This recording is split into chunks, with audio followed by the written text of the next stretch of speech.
Good morning, TikTok. My name is Juana Cortez. I can't believe I'm making this message, but my son, Timothy Jackson, has been missing from Winnie, Texas since late Friday night. I've got several police departments involved. Winnie, Jefferson County, Houston, and Harris County. They've done about 5 or 6 health and welfare checks to his home. He's not there. His car's not there. On last night, I was informed by the Winnie Police Department that they finally found his cell phone, and it was beside the highway on I-10 in Winnie, Texas. The way they say they knew it was his cell phone is because the directions were still up because he was going to Florida to pick up my grandson. What I don't understand is, when my son went missing late Friday night, when we were calling him, our calls was going through. Then our calls quit going through. Then all of a sudden his phone was back on, our calls was going through again. Then it quit going through. And then it ended up going through as text messages, and then it stopped going through again. This has all been going on since my son's been missing. Well, when Winnie Police Department said last night is they had just found his phone.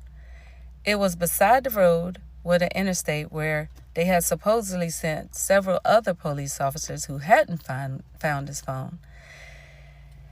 And when they found his phone, it was on and it was charged, and it was on to the directions of him going to pick up my grandson. And it's just weird to me because if I use my phone for directions for more than 30 minutes, my phone is dead if it's not plugged in.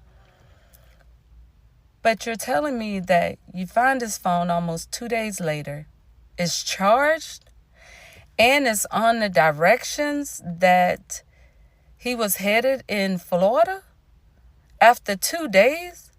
And if that's the case, then why wasn't my calls going through? Why wasn't my son's calls or his friends' calls? Why come those calls and those text messages weren't going through? They were saying undeliverable. Then I reached out to the police department that got his phone. And they're saying that though I know the code to get in his phone, that they won't go in his phone. They won't tell me who the last person was that called, who's the last person that called him.